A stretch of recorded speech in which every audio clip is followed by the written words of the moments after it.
This morning we're going to go ahead and get started, and we're going to talk about relationship a little bit. This has been really the focus of our year so far. And I wanted to read something I found on the internet. So if it's on the internet, it must be true, right? Yeah. Okay. And I'll give a testimony while you look at that. I already have it. Oh, I'll give a testimony afterwards. Go ahead. Okay. Barry and I last year... This is how it is. Just so you know, this is how it is. He interrupts more than I do, I think. You can grade us afterwards. But last year, Barry and I stepped out and determined in our heart that we were going to be the biggest givers, that we were going to give bigger than we ever have before in our life. And so, interestingly enough, there's something so powerful on giving that the enemy, he really, if you engage with giving, I can promise you, I can guarantee you there is going to be some adversity and some opposition. But God is faithful. Whatsoever a man sows, that he will also reap. So we stepped out and by faith purposed to give bigger than we ever had before. And last year was a really tough year for us in a lot of different ways. We encountered things that we never encountered before in our life. And we walked through some things that in the midst of us giving, that it felt like something's wrong. Why is this happening? And I just want to tell you something. God's so faithful that by the last 2 weeks of December, some of the hardest things that we walked through had been restored to us in just the last 2 weeks of December. So as if the Lord was saying to us, I will not be mocked. And I can, without going into details of everything, we saw so much restoration in our life, in our family, and just in what God did above and beyond for us. And so I want to tell you that when you choose to partner, and I chose to partner last year with the ministry in a way I never had before, but I needed to sow and partner with somebody who was doing bigger things than what I wanted to do at the time. And I know that the partnership that I had with this individual, this ministry, opened up the doors for the album that we were working on last year. It's almost paid in full, guys.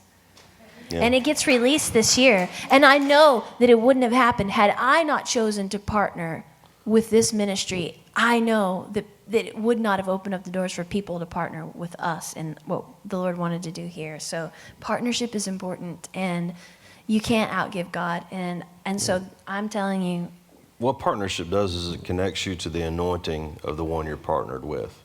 Yeah. And she didn't go into detail, but I will.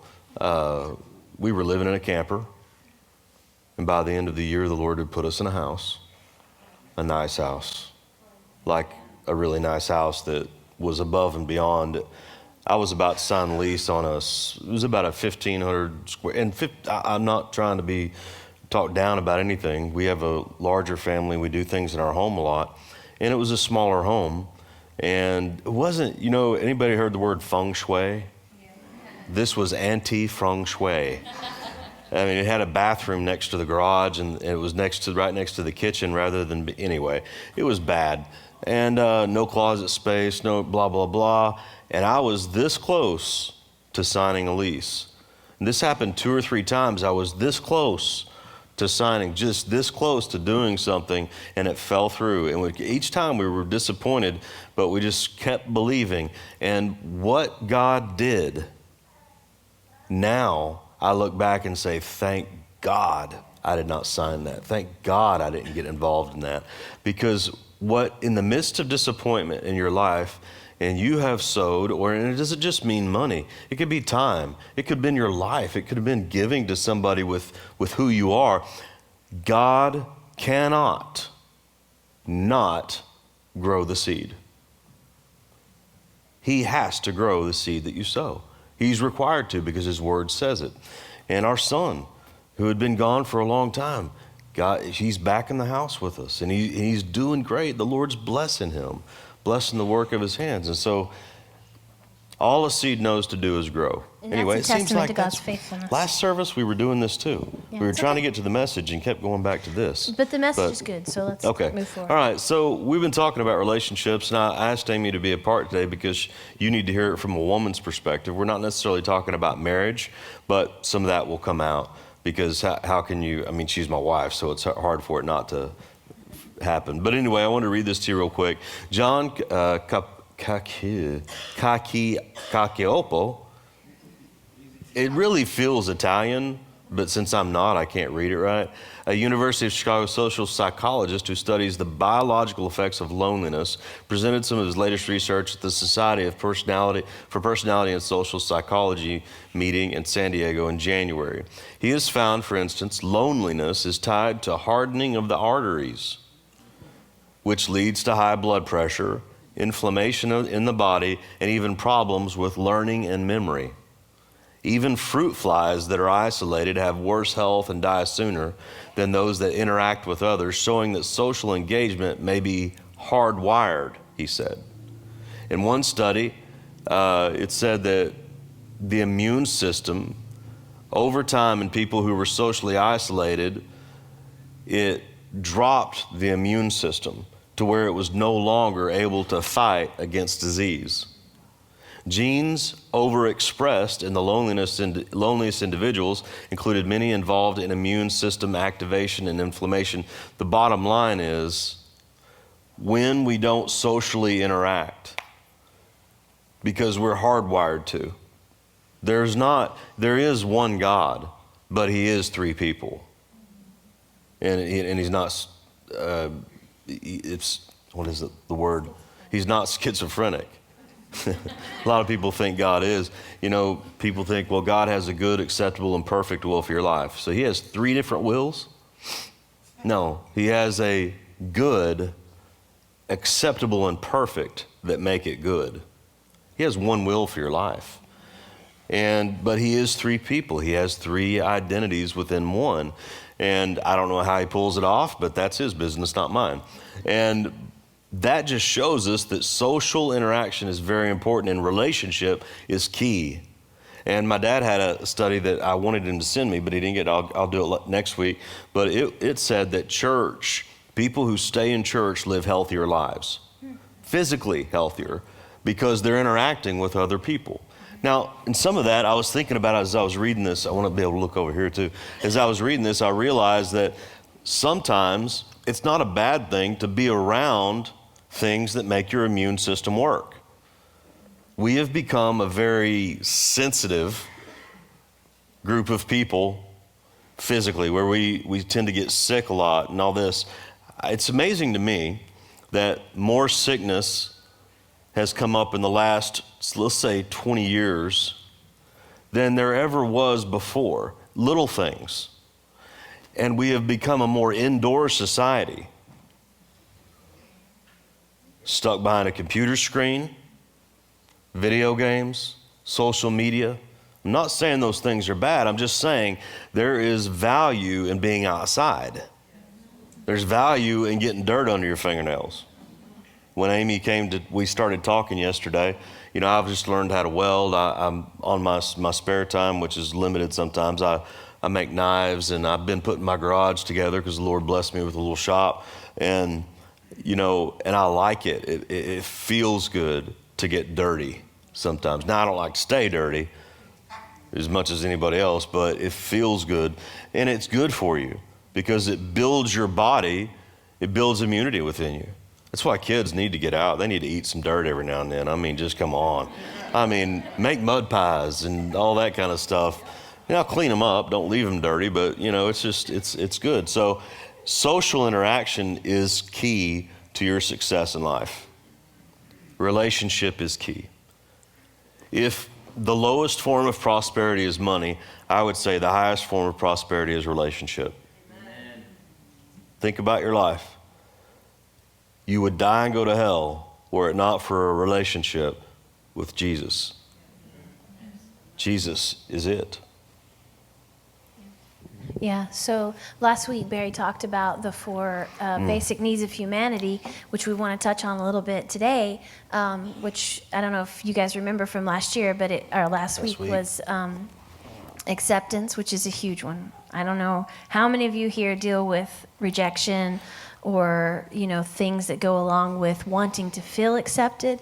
So acceptance, security, identity, and purpose. Acceptance, identity, security, purpose. They're in order. Okay, sorry. Let's get it in order. Acceptance, Identity, security, purpose. Okay, that's the right order. Okay. Yeah. So I wanted to just talk a lot more today Tell on them acceptance. so if in case you weren't here last week, and I will say, is this your first time here? We're so honored that you came. Yeah. Really, I try to shake everybody's hand. It gets a little harder sometimes, but if it's your first time, please come up and say hi to us after service. We'd love to shake your hand. But in case you weren't here, what we talked about were these 4 things, but mainly what we talked about, we used the parable of the woman at the well who was going to draw water. Jesus walks up to her, which he wasn't supposed to do, and she wasn't supposed to be at the well by herself, but he uses the backdrop of a well and says this, that the well that you're drawing from will never meet the need of your heart. And what he was saying was, you've been married 5 times, you're living with a guy now, and these things are not going to make you whole. What I have will make you whole. Because he said, once you take a drink from me, you become a river of living water. And so all we were saying last week really was that we will spend, if we seek the 4 basic needs, if we seek those to be filled by the people around us, by our wives, husbands, friends, we will be trying to get acceptance, identity, security, and purpose from people the rest of our lives. And it'll be like a hamster running in a wheel in a cage. The only way that you get a never-ending fountain of life is by drawing from the well that never runs dry. Amen. And so that's where the what she's talking about came from. So yeah. Just so you how many of you have an issue with being a people pleaser? How many? Raise your hand. If you say I like people being happy around me, it bothers me if they're not. Yeah. I'll even to my own hurt to try to make them happy and stuff like that. I'm not raising my hand because I'm one of you. I feel very bad for you because I'm on the other side where I could care less.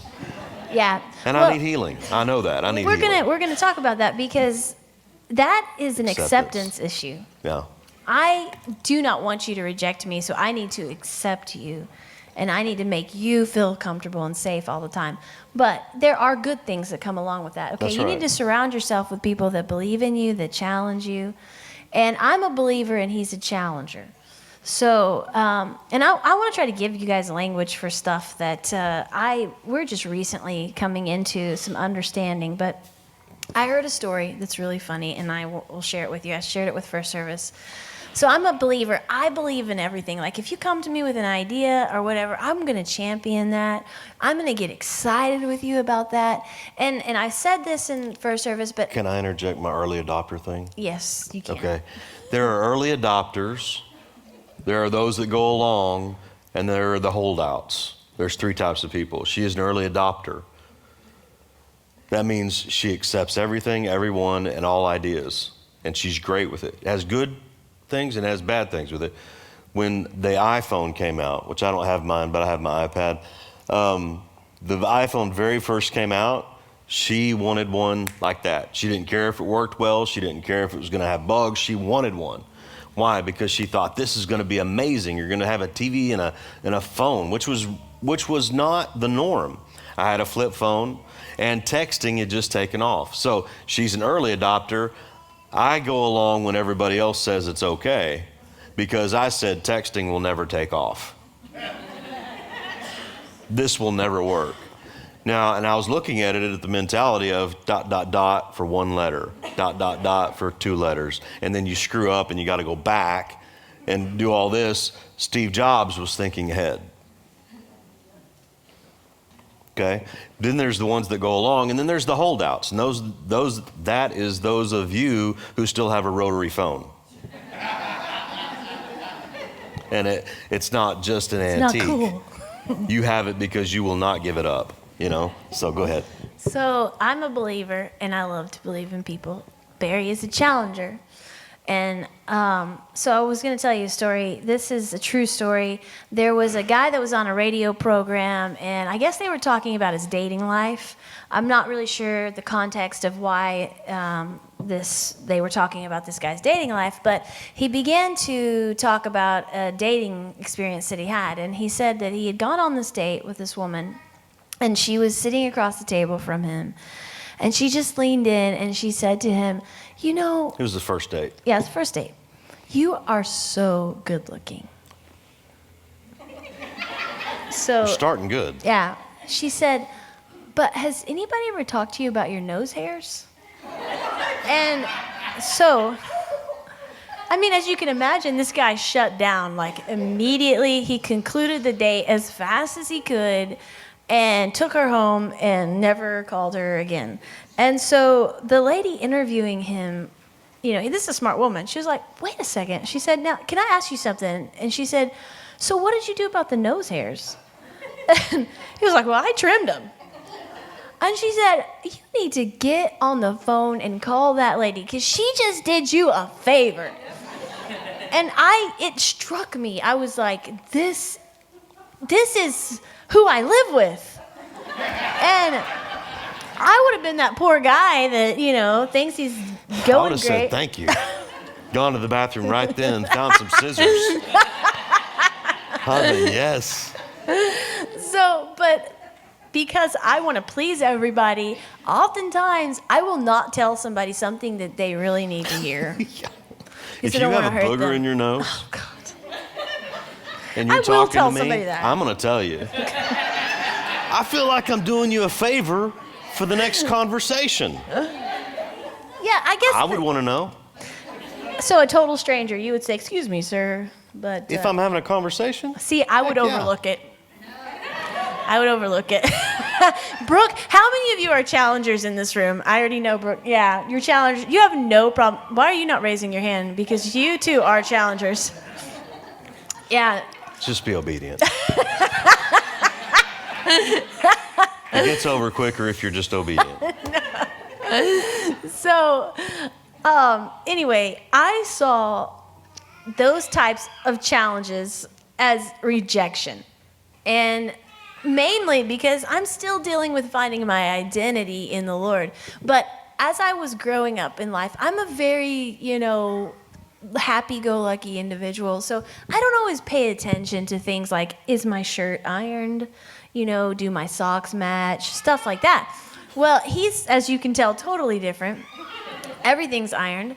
So when I came into our relationship, and I'm a believer and an acceptor, and he's not, I did not... You act like I'm not a believer. I believe in people. I do believe in people. Dadgum. I think that you do, but that's not your strength. That's not your gift. You will tell somebody... No. Just like it's not my gift to say, dude, your nose hairs need to be trimmed. I would never say that. I might tell somebody if their zipper was unzipped just because I wouldn't want... But... Why were you looking? It's going to get real here today. It's not going to get too real, but anyway. I'm just saying this so you understand that you need both types of people in your life. Yeah. You cannot just have someone like me who's never going to tell you things that are going to help you grow and become better. That is not my strength. Okay, I'm learning to be more of a confronter because you have to confront or you're never going to grow. And even when I say that, I'm saying that because it's not that it comes natural to me. It's because I do value what confrontation does. If it's done right, it will save lives. It will bring peace. It will protect an atmosphere. I get that. I don't like it. The initial saying, we got to have a conversation, I hate that. And he doesn't mind. He's a confronter. He doesn't mind. He deals with things as they come because he's not concerned about hurting somebody's feelings. But I saw correction.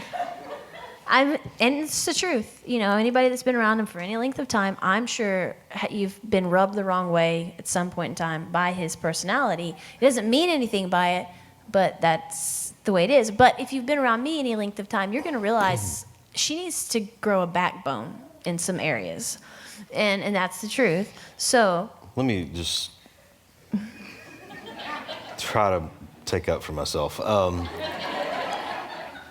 Just because you may be a challenger does not give you the right to be mean. Yeah, And that has to, with me, anybody ever had, I was with somebody recently that said, you know, you're a lot like me. You just tell people the way it is. And I'm like, well, I've been around you. And I'm not sure that's a compliment. Because if you don't communicate in love, which love looks different to everybody, but if you don't communicate in love, and the thing's not received, what you said, then there's been no effectiveness. Now, on the other side of that, I don't believe in the psychology sandwich, which says build somebody up, tell them how good they are, slide in a little correction, and then on the other side, you pat them on the back, tell them how great they are again. See, but I do. But see, so what happens is people come into a situation, and this is still about relationships, they don't know they were corrected. They go away thinking, yeah, everything's great. I'm just going to keep doing it like I have been. I mean, people have walked away from conversations where she was supposed to tell them, don't do this anymore. And they were like, man, I am so awesome. Woo! You know? And I'm like, dear Jesus, I'm going to have to fix this. But on the other hand, people can't leave thinking, God, he hates me. Yeah. That's not good either. And so, and I wanted to say this just real quick. Listen carefully. Correction is not rejection. What happens is people have been conditioned to put defenses up when they get corrected. They don't want it. But see, your personality doesn't struggle with that so much. My personality does. Well, because I'm willing, because I'll tell somebody if they have issues. I try to do it nicely. I mean, I said the thing about, if somebody had food on their shirt or something and it was just hanging there, hey, I just want to let you know you got something on your shirt. Same thing with, whatever else. But people tend to think, well, you corrected me so you don't like me anymore. Yeah. And the world has trained us to believe that. Yeah. But the word says in Romans 12, it's either Romans or Hebrews. Anyway, it says, whom the Lord loves, he chastens. Like a father disciplines his son because he loves him and wants to see him successful. And so, is it Hebrews? I saw you, good. Hebrews 12 or 13, do you know? I think it's 12. But he says, I got great eyesight. I see you think I don't look at you. I look at you. I know what you're doing. Anyway, he says, the discipline is never fun in the moment, but afterward there is a peaceable harvest or a harvest of peace. That's what everybody wants. Everybody wants peace. Yeah. And so in order to get to peace, you have to go through some discipline. Yeah, so I've been getting ahead of myself on that and actually reminding myself, hey, correction, I can receive correction. I love correction. I'm great with correction. I'm great if somebody says to me, you need to grow with your confrontation, or you need to grow in your planning skills or your organization skills, because even though I'm not naturally good at that, I value it. And you said something about, when we don't learn to value something, we'll never take that into our lives. And so even though I'm not organized by nature, I have learned to value organization. And so I'm trying my best to become organized in my own, non-organizational way. I'm trying. And that's the thing. And I say thank you, Jesus. It only took 20 years. And so I'm going to start telling on you. That's what's going to happen. Oh, I'm used to it. So but see, I pride myself, and this is wrong. You pride yourself. I pride myself, this is wrong. I'm being vulnerable, that I have better emotional intelligence than you. I can read people. I can see the effect that your sentence has just had on somebody's face, and I'm like, oh my God, let me just fix this. And I'm just going to be really vulnerable with you. I have stood... I'm concerned that her vulnerability throws me under the bus. I don't know if anybody else is feeling that right now. Yeah, like when you tell people I leave my clothes everywhere and I squeeze the toothpaste from the middle. which is not always the case. But maybe if I just tell you, I won't have this problem anymore. I've felt like I have to be the cushion. And I was talking to somebody that is a pastor, and I said, I've almost worn myself out feeling like I have to protect people from Barry's personality. I literally have felt this way, and I've gone in the ditch trying to love and just, no, don't feel bad, and I don't want anybody to ever feel uncomfortable. But sometimes you gotta feel uncomfortable in order to grow. And so it's like if he was trying to correct our kids, and I'm always intervening and saying, no, don't correct them about that. Don't be hard on them about that. And we I've had, done that. we had, this person is not here, but we had a relationship with some people where I brought correction, and then she would undo the correction because of the nurturing aspect of who she is. She's a mother. But I'm the dad. I'm dad of the house, and this guy saw me that way. And for years, that would happen. Eventually, it came to an end. Because people have to understand, I've been corrected. Why? Because to correct in the dictionary just simply means make right. And so we have to understand this is not rejection. This is someone who loves me and is trying to get me right according to the word. And she said correction's not comfortable. And she read a psalm earlier, and it's the first time I'd ever seen this, but it says in Psalm 23, you prepare it, let's see, wait.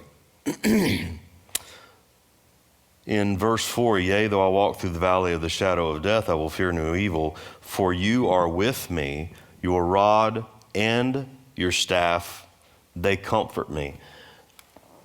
That doesn't make sense, because a rod never feels comfortable, but it brings comfort after the discipline.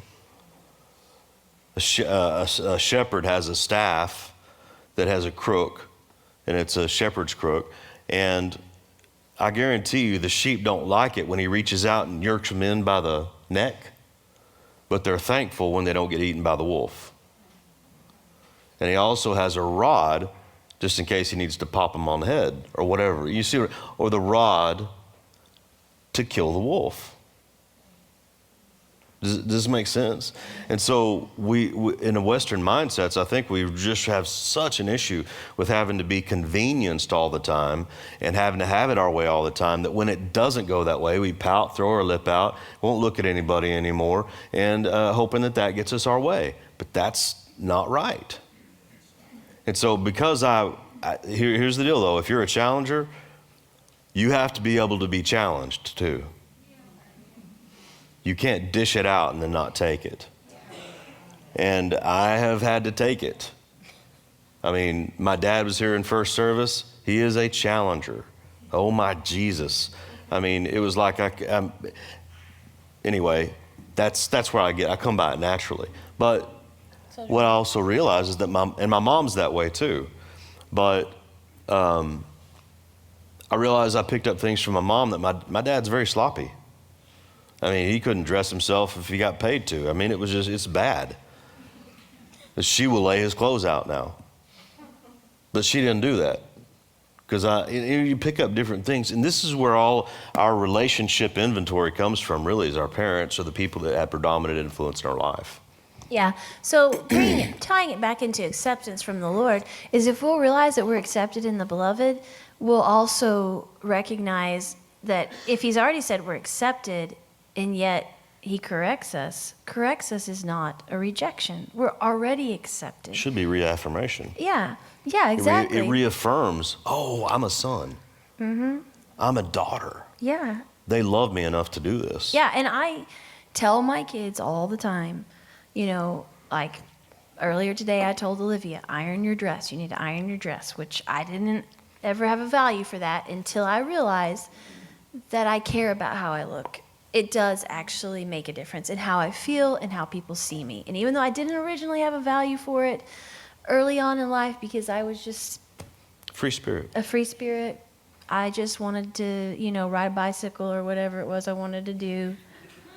instead of my She's homework. still like that. I recognize that humility is one of the greatest things we can ever have because it will help us to grow and it will help us to change our perspective. And we need to constantly be growing. And I heard somebody say this, it's really powerful, but if you will grow through what you go through, you will have breakthrough. And so I believe that with all my heart. We're a church that grows through what we go through, and it produces breakthrough. And if you will choose not to allow adversity to be the filter that you see God through, that He's not for you, but rather adversity will reveal yourself to you. Adversity is a good thing. It will show you who you are. And we need to know, what is it that I'm actually believing? And, just like when you encounter rejection, am I actually believing that I'm accepted in the beloved?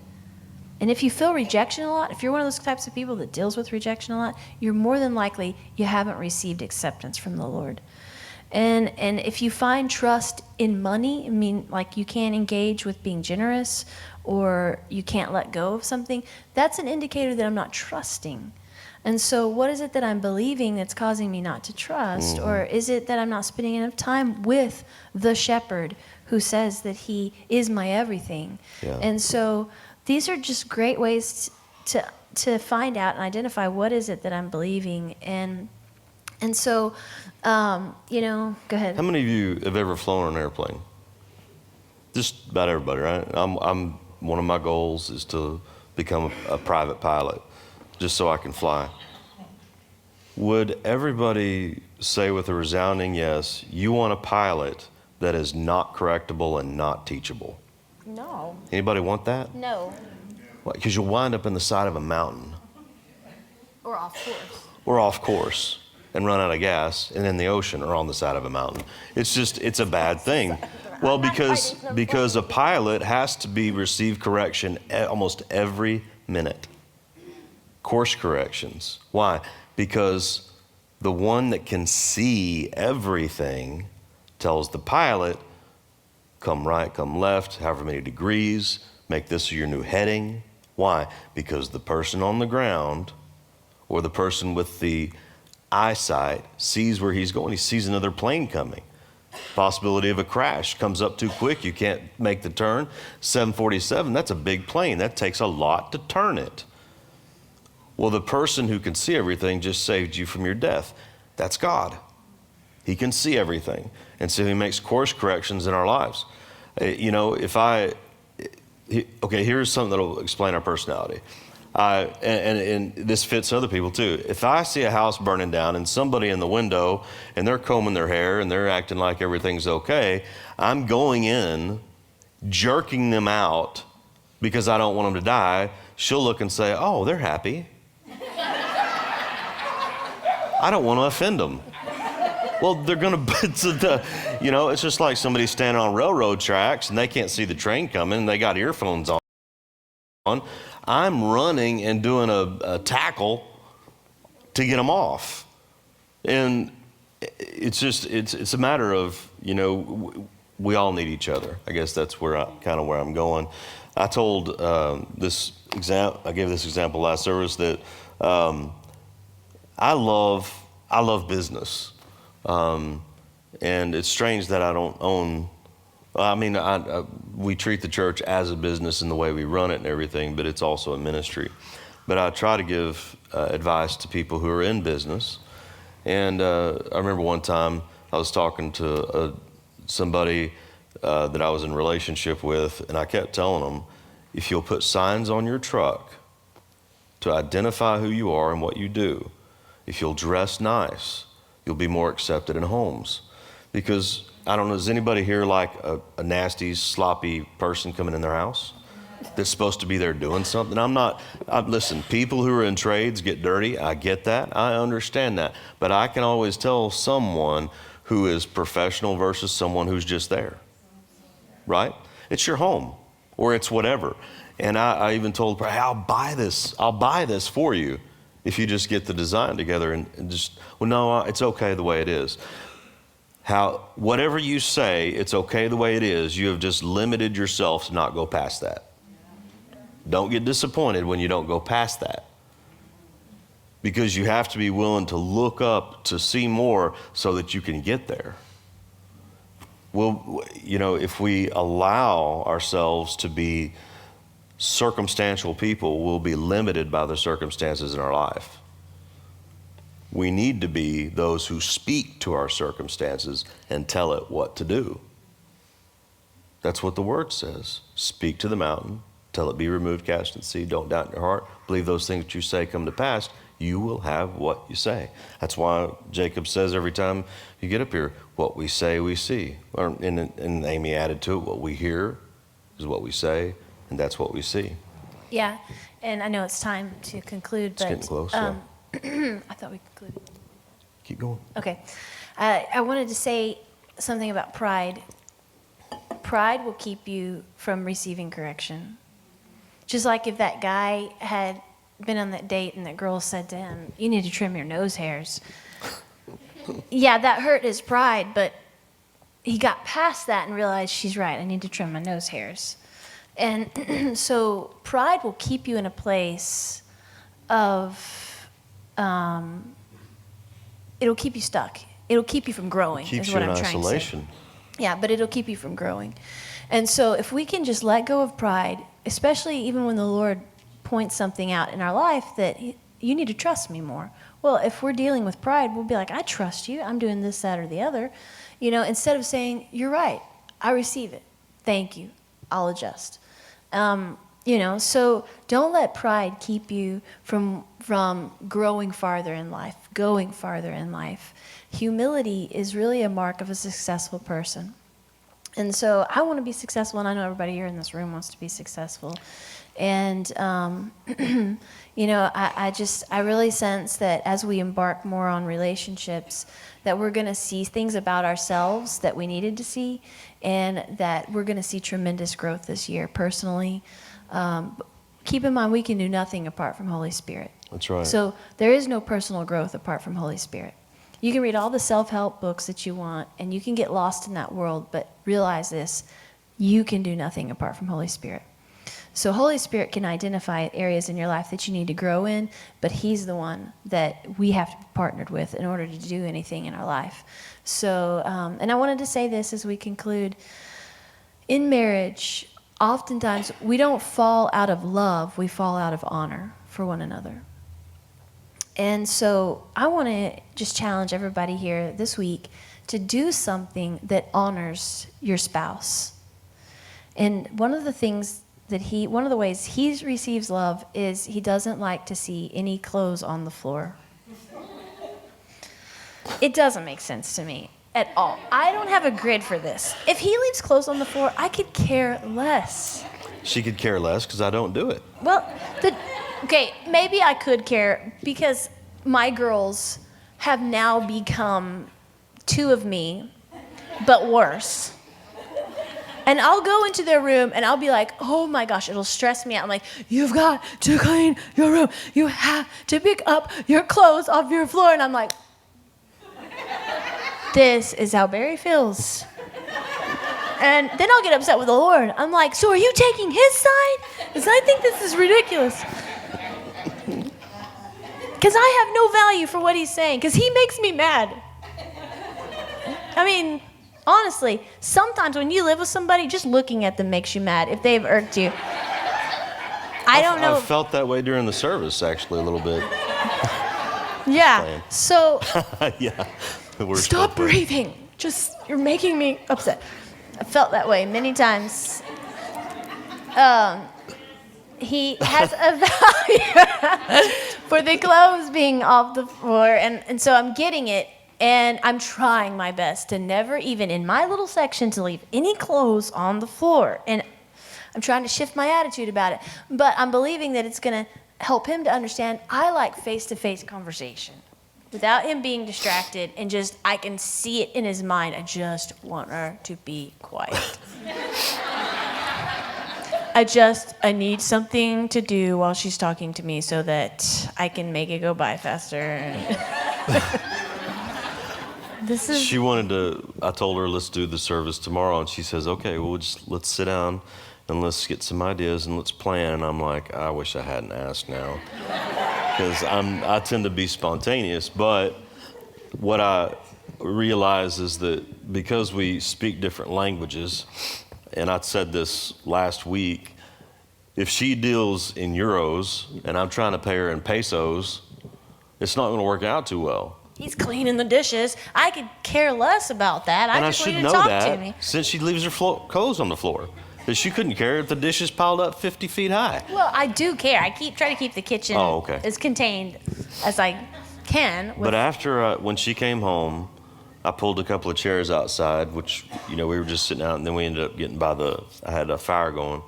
And after I got through the initial stopping working in the garage, which is my love language to me, it was better. It was more okay. I was listening. I was engaging. You know what that's called? It's called doing the right thing. I don't know. It's called communication. She asked me if I knew what it was called. Yeah. Okay. Communication. It's a thing people do. It's a real thing. Hezekiah and Isaiah were, for a short time, operated in the best model of king and priest, or prophet and priest. Yeah. And we do have to have all that. And the very fact that we want to be teachable too. Oh yeah. And so we're striving for these things so that we can lead this house properly. Yeah. And in doing that, it'll grow. Yeah. And then you guys, we're supposed to be doing this together. And then you guys will be leading people and, growing. And I'm really this is going to be a great year. Amen.